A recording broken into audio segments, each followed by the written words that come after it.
Baik, selamat malam semuanya. Perkenalkan, nama saya Agustinus Warubu, NIM 2104028, Prodi Teknik Informatika kelas A.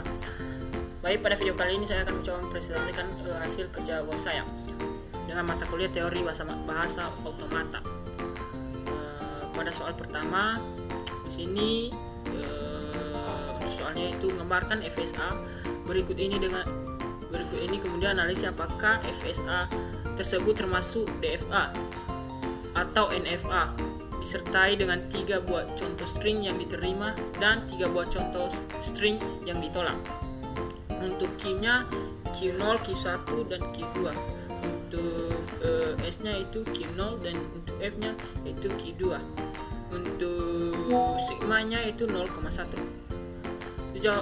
Jawabannya itu untuk menggambarkan finite state automata atau FSA yang diberikan, kita dapat membuat diagram transisi atau stage atau Q berdasarkan input sigma dan fungsi transisi delta. Untuk FSA diagramnya sendiri di sini kita lihat ada Q, Q1, dan seterusnya. Yang ditanya itu mengenai deltanya. Untuk deltanya itu Q0 sama dengan Q1. Seterusnya itu untuk diagram transisinya di sini yaitu 0 dan 1. Kemudian itu analisis FSA. Untuk yang pertama yaitu diskriminasi finite automata atau DFA atau NFA. Dalam DFA, setiap stage harus memiliki tempat satu transisi untuk menjadi input simbol dalam variabel sigma.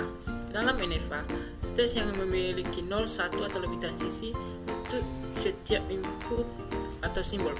Berdasarkan delta yang diberikan itu, teman-teman bisa lihat. Nah, lanjut. Semua stage memiliki tempat satu transisi atau tidak ada transisi untuk semua input simbol, sehingga FSA ini adalah DFA atau deterministic finite automata.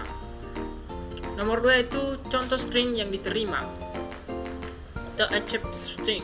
String yang diterima jika mesin berhenti di stage final atau Q2 setelah membaca seluruh input string. Nomor 3 itu contoh string yang ditolak, reject string. String yang ditolak jika mesin tidak berhenti di stage final atau Q2 setelah membaca seluruh input string. Dengan demikian, kita dapat menggambarkan dan menganalisis FSA tersebut serta memberikan contoh string yang diterima dan ditolak.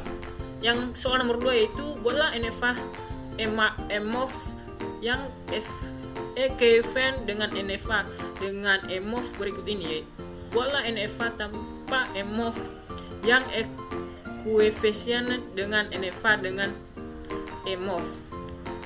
Contohnya pada gambar. Itu jawabnya itu untuk membuat NFA tanpa epsilon MOF atau EMOF yang equivalent dengan NFA dengan EMOF, kita perlu mengingatkan EMOF tersebut dengan menyesuaikan transisi lainnya agar otomata tetap menerima bahasa yang sama. Mari kita mulai dengan mendefinisikan ulang NFA dengan EMOF yang diberikan, kemudian menilaikan EMOF tersebut. Langkah-langkah umumnya itu: 1. Identifikasi EMOF, kedua construction equivalence, ketiga itu transisi baru tanpa EMOF, keempat itu final stage baru. Contoh NFA dengan EMOF itu misalkan kita memiliki NFA dengan stage 0, 1, 2, 3, B dengan beberapa EMOF. Mari kita definisikan sebagai berikut. Contoh EMOF-nya itu ini. Untuk transisinya itu. Untuk langkah pertama itu identifikasikan untuk EMOF-nya. Kita sudah mengidentifikasi EMOF di atas. Contohnya seperti ini. Langkah kedua itu konstruksi equivalence. Kita hitung equivalence untuk setiap stage-nya, yaitu contoh seperti ini. Langkah ketiga itu transisi baru atau tanpa EMOF. Untuk membuat transisi baru tanpa EMOF, kita perhatikan transisi dari setiap stage atau incursion yang relevan. Contohnya itu satu dari stage 0. Kedua itu dari stage 1, dan ketiga dari stage 2 dan stage 4. Dan terakhir itu stage B atau tidak ada transisi baru.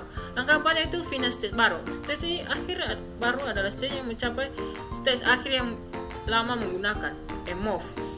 Stage akhir awalan B, semua stage dalam equation yaitu 0 yang mengandung B juga menjadi final stage. NFA tanpa MOV, kita menyusun ulang NFA tanpa MOV sebagai berikut, yaitu stage transisi, stage awal, dan stage akhir. Yaitu 0, untuk stage akhirnya sendiri itu 0, 1, 2, 3, dan B.